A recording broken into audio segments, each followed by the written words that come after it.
Top of the day, guys. Spiritually Savage coming at you today.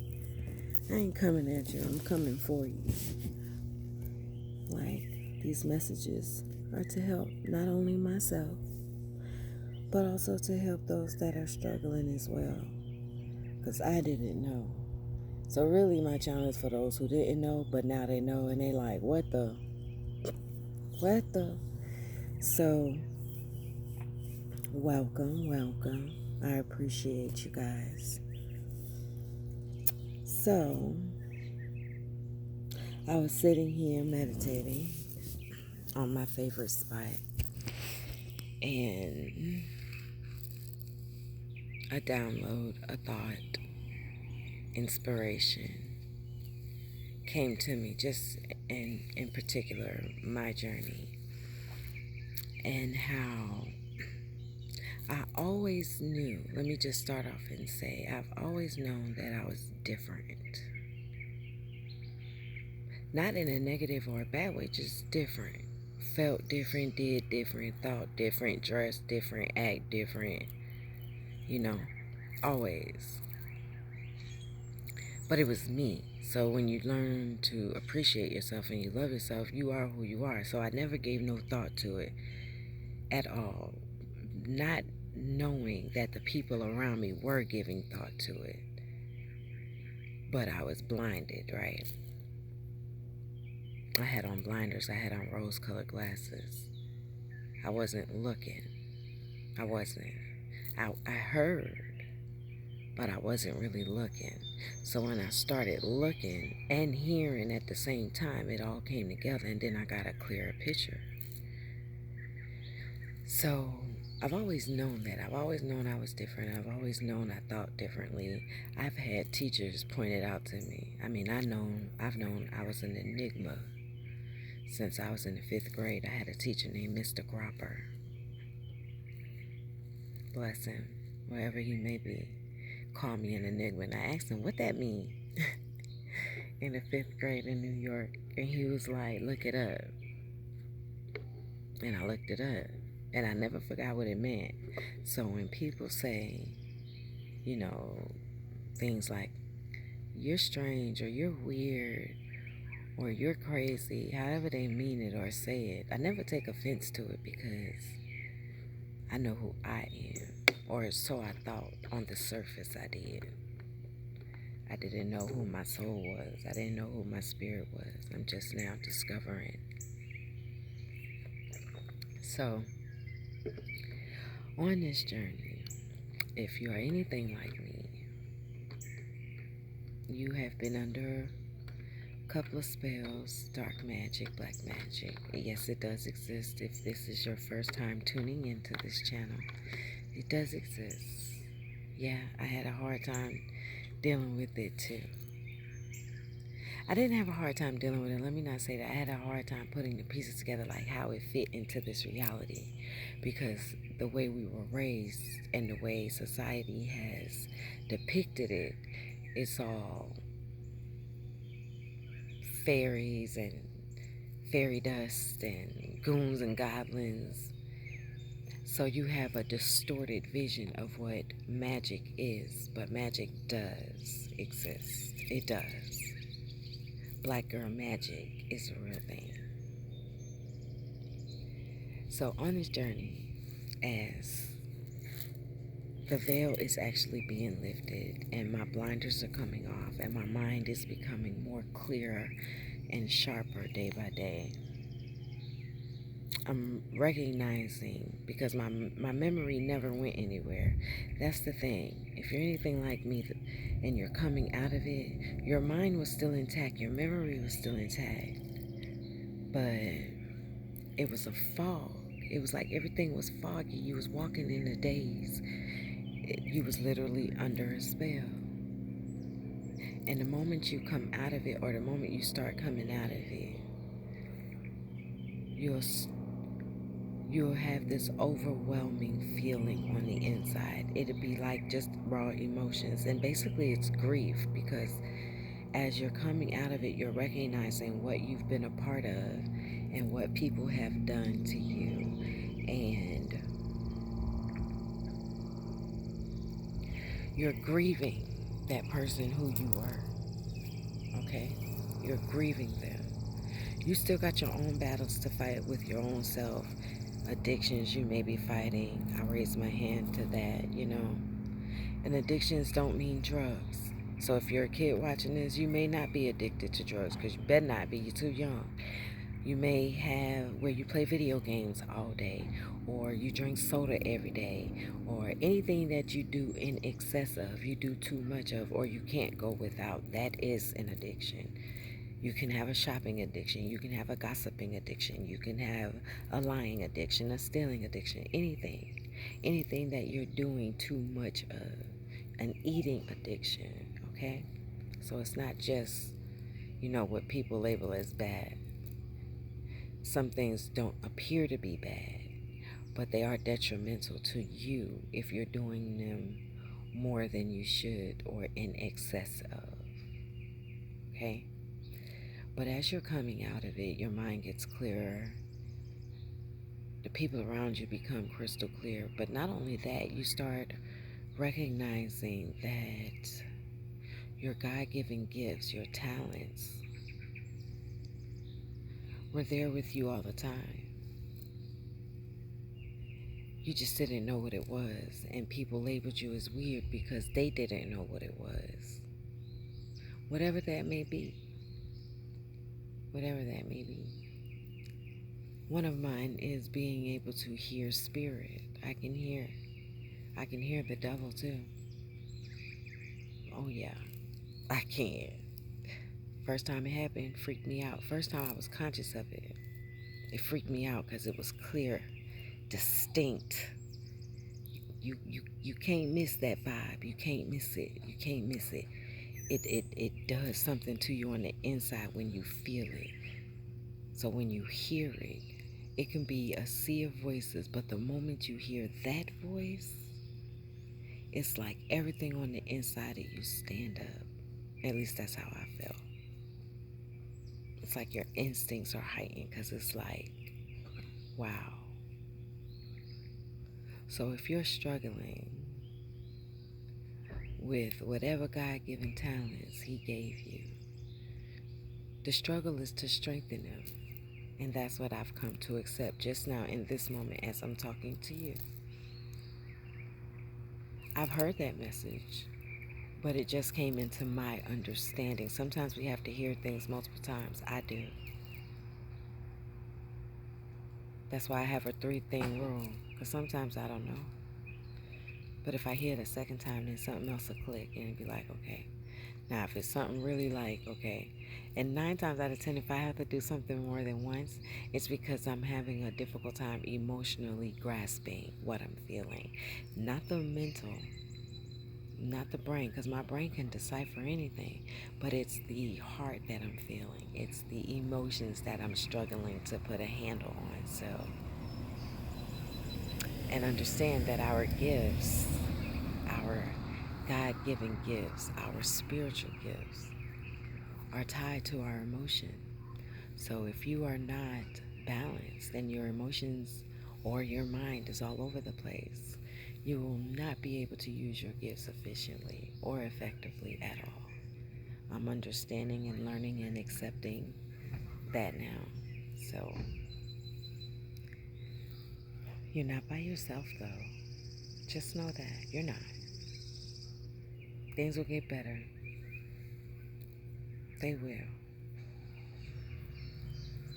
Find something to do in this day that makes you smile, laugh, dance, giggle, even giggle. You remember when you was a kid and you used to giggle? Do y'all remember that?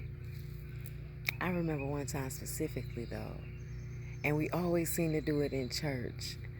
My cousin Keen and I and my sister, we were in the choir, and this back in New York. And it was a family church. My grandma went there, my aunts and uncles went there, my cousins went there, neighborhood kids went there. So it was literally a family church. And this memory always brings me joy. So anytime I'm feeling down or anytime I'm having a hard time connecting, right? One of the memories that I can always pull on because it still makes me giggle, it still makes me laugh, and I had to be about like 7 or 8, which made my cousin Keen like 10 or 11, and oh, my stomach just growled. I'm hungry. I need to eat some fruit. Um, this is just to help y'all, okay? Because it helps me. So if you have a story like this, pull on it in times of dire need when you're like feeling down. I'm chilling today. I'm not feeling no kind of ways today. I do feel a lot of the energies, but I recognize which are mine and which are not mine. So it's easier to discertain now. But we were in the choir, and my grandma sat. She was on the usher board, y'all. She wore the white. You know how you used to march on in? You know, you marching in, and we got to wear the long robes. Ours was gray and burgundy at one time. And so we were in the choir, and we were sitting behind the pastor. You know how they had the choir sitting behind the pastor? And my grandma was sitting to the right of us. And I don't know what happened. I don't know what happened. Somebody passed the note. Now the pastor talking, or probably a guest speaker. Somebody was talking. I think it was the pastor. and and so I don't know what sparked it. I don't know what sparked it, but you know, when you're that age, it don't take much to spark the giggles, okay? And so somebody passed the note or a picture or something, and it just rippled effect, and the snickering started. And then you look up and you see your grandma looking at you, and she got that look on her face, and that just made it even worse. And it just ripple effect. I think that day my cousin Keenan and I got it wasn't even a whooping, it wasn't even a beating, y'all, because my grandma's shoe was so flimsy. It was so flimsy, y'all. This was like in the 80s. It was so flimsy and worn out. It didn't even hurt. It didn't do nothing to us. And understand, we done got our ass beat before. So we laughed. And we still laughed after that. I was like, did you hurt? She was like, no. I was like, me neither. But find something to make you laugh, okay? That was the moral of that story. Find something to make you laugh. It get dark though. It get very dark. I can't even lie to you. I'll never lie to you. I'll never tell you anything that'll harm you. And I'll never tell you anything to lead you astray. On purpose, intentionally. Okay? Never, ever. I tell my nieces and nephews the same thing. Always have from day one. I'll never lie to you. I'll never lie. I'll tell you none of your business quick, fast, and in a hurry, but I'll never lie to you. Okay? Find something to do that's peaceful today. You have to get emotionally connected. If you want to get emotionally connected to God, that is. And your spiritual gifts are God-given, so that is a connection. I'm learning that now. I just spoke something out that I'm processing as well. You must be in alignment. That's what they mean by alignment. That means balance. That means give and take equally. That means not overreacting. That means knowing how to talk things out. That means knowing when to walk away. That means all that sums up means that you must know what your triggers are. It ain't nobody else's job to soothe your pain. It really isn't. It feels nice to do so. It feels nice to get a hug. It feels nice for somebody to see your pain and to recognize it. But it is not their job. It is your job to see your pain and feel it as well. And then to decide what you're going to do with it. You have one or two choices. Either you're going to keep sitting with it, or you're going to figure out a way to get to work it out. You can't get rid of it. Because getting rid of it means, whoop, poof, it's gone. That's getting rid of it. You throw something away, you're getting rid of it. By the time the trash man comes, it's gone. It's out of sight, out of mind. You can't get rid of your emotions. You can't get rid of it. So the only way to do it is to process it. Process it means to figure out what the source is. And that's the difficult part. That's where it gets dark, because then you start going to places where you didn't even know existed within inside of you. Okay? That's scary. I'm scared of the unknown. Hell, I'll be the first to tell you, I didn't know I was.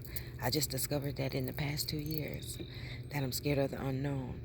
And you wouldn't look at me to think that. Why? Because I've traveled. I've accomplished things that people consider to be accomplishments. I still want to do more. But you wouldn't think that I was scared of no. I didn't even think so until God revealed it to me. My ancestors revealed it to me. They did. They showed me. That's scary. The people are around you are a reflection of you. That's a hard concept to understand. It is. It's taken me a minute too, and I'll break that down in another video because I want to write notes on it. I don't too much write notes, I just go off the cuff. But there are certain things that I don't want to miss, so that's one thing I'm trying to implement. Okay.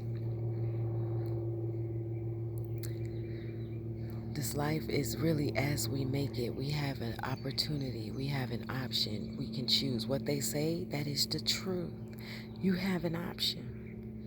And if you've known me longer than 5 years, you know that I also struggled with anger my whole life. I can tell you I struggled with anger from the moment my dad was killed. So to sit here calmly has taken me 45 years to do so. Because I had the mindset, I am the way I am. But I wasn't the way I am. I was the way someone wanted me to be.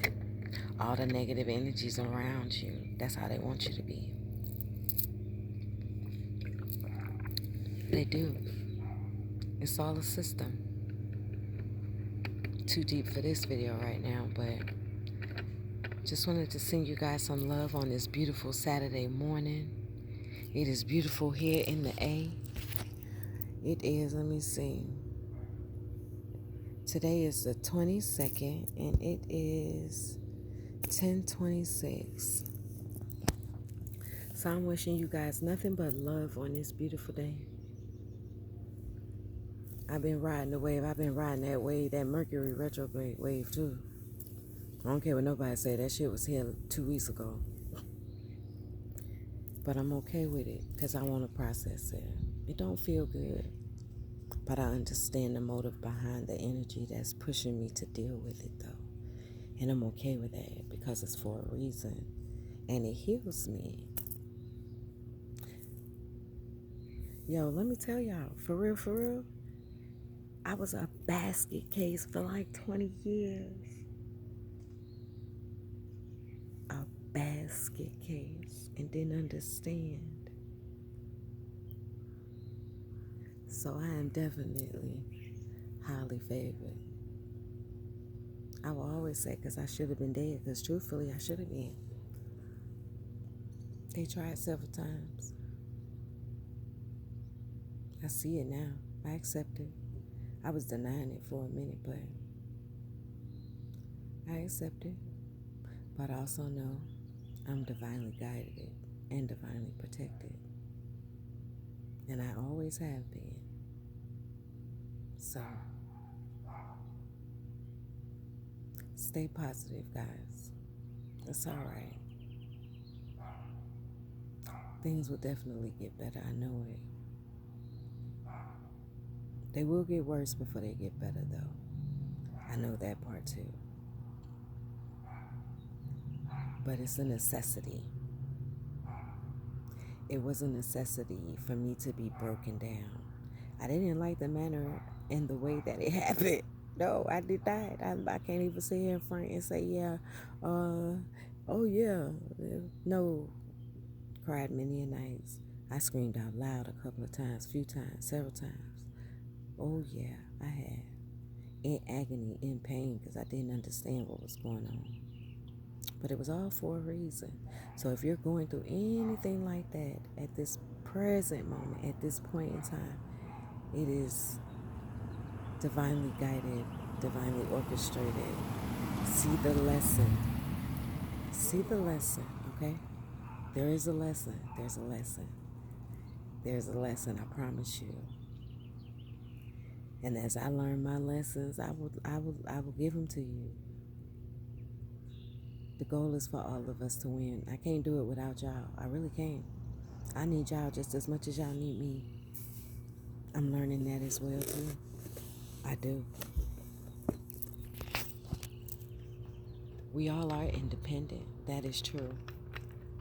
But we all still need each other independently. That basically means God needs you to be in a position doing what you do best. Whatever talents and gifts He gave you, that's what you need. That's what you need to be focused on. You need to focus on whatever you got going on, right? But we all lack something. We just don't let it control us. Just got distracted by my cat. Did he just climb out that tree? I think he did. But where I'm strong at, there's some weakness in me too. I don't look at it as weakness. It's just something that I'm not so proficient at. I'm not as good at. I'm good at many things, but not good at all things. Same thing goes for you. So where we have a deficiency or less than perfect skill at, that's when you will need your brother or your sister, okay? And there's certain things that I don't care to do. But there's someone out there that loves doing exactly that thing I don't care to do. So I can say, hey, my brother, hey, my sister. And I don't mean that as in color. I mean that as in the human race. If you don't understand what my channel is about now, you need to go look at some other videos. Okay? It doesn't matter what color you are, what nationality you are, what creed you are. I have friends of all races. Always have. That will not change. Because I judge a person on their character. I used to judge people based on their character, on how they dealt with me. But now I look at how they deal with other people. I used to do that to a certain extent. But I used to be like, okay, as long as they don't do that to me, then we ain't got no problems. Oh no, that doesn't exist in my realm anymore. If I see you doing that to somebody else, 9 times out of 10, you coming my way with that B crap. Sometimes it is taking the people in my life 10, 20 years to come around and for me to see them. So if you show me one time, baby, I'm sorry. I do apologize. But if you show me who you are in the beginning, I'm going to take that at face value. I do believe in mistakes, and I do believe in second chances. However, just know that. So, and that's how you need to deal with people too. Being an empath, you are susceptible to other people's emotions and their energies and their karma, darling. Understand that. Karma is energy. Karma is neither good nor bad. Karma is just energy. Karma is. It is what it is. It is what you make it. So it's up to you what you dictate what kind of karma you get by your actions, okay? Your actions dictate whether what you deem is good or bad comes to you. Understand, we all have a different level of what a good and bad is. That's why I'm learning how not to label things. I'm unlearning, because that's how we are raised in this society. Is put label on things. You black, you white, you Asian, you intelligent, you smart, you dumb. You know, people are who they are. If you don't like who they are, you have an option. You can't talk about them and think that's gonna help. You can't try and change them and think that's gonna help.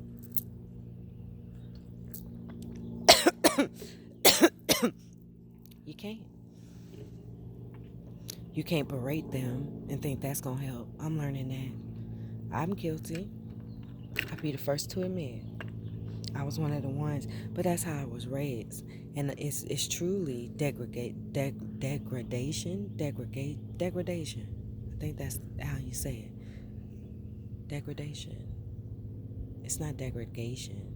That's a whole nother word entirely. It's putting people down. And I just had this conversation with my family because I recognize it in myself. And so if I recognize that I was doing that to them, then for me to make amends, I explain it to them. But it didn't come as if I was doing it to them. They were doing it to someone else. And I pointed out that I did it to them and that that's not how we can get a message across. And how if we're constantly comparing people to what someone else does and that person is uniquely built by God, and one of the capabilities is not what the other person you are comparing them to, you are literally putting them down in a very passive aggressive way because they will never be that other person and they know it. So when we do that to children, we actually put them down. It doesn't matter how you say it. Any type of comparison, no matter forthcoming, forthright, straight to the point, or why you can't be like that, why you can't be like that person, why you can't, damaging, or so and so down the street just got all A's on her report card, knowing you just looked at your daggone child's report card and it got D's and C's. Children are more intuitive than we give them credit for. They are. And so even though if you don't say it, they picked up on that. Children are more susceptible to energies and acceptable to energies, okay? Just like animals. So we have to be mindful. This is definitely no judgment. As I minister to you, I minister to myself. I live that life. But for the past 10 or so years, 20 so years, I've been correcting that within my own family. And so I no longer expect them to be standing where I'm at because they weren't meant to. I was trying to drag them along with me every lesson I learned, not recognizing that I was killing them on the inside because I'm telling them what I'm learning, but they're not there yet. They will be. That's why I'm around them. So I apologize to that because sometimes I was brutal with my language. I was. No matter if I felt provoked or not. I did all the amends. I apologize. They can't say that's who I am today, though. And that's all that matters. Okay? So if you find any reflection of yourself in what I am saying about myself, it's just time to change. See your children for who they are. Know that they didn't ask to be here during this time of your struggle. This is your struggle. This is your struggle. Okay? They are only equipped with so much. And if you have not given them the tools, meaning if you have not hands-on taught them, explained to them, and you thinking they just picked it up by osmosis, or you just told them to go do it, and their little brains that been on the planet for 6 to 17 years, however long, yeah, they still need guidance. So when they do it the way you didn't envision in your own head, you're mad at them. Why? Did you tell them how you envisioned them doing it? Did you? I don't think you did. No judgment. No judgment at all, I promise. I promise there's no judgment. I did it too. But I'm learning, and so therefore each one teach one. It's okay. We all grow. We learn. Growth is painful because that means you have to face truth. Truth ain't always pretty. It ain't always nice. But if you don't like it, you can change it. You can change it. You can. You have an option on how you respond. That's the only thing you are responsible for in this life. How you respond to people and how you respond to yourself. The spiritual journey is a journey of self-love, self-acceptance, self-knowledge, self-knowing, self-revealing, self-evolving, self-emancipating. Emancipating means freeing. Means free.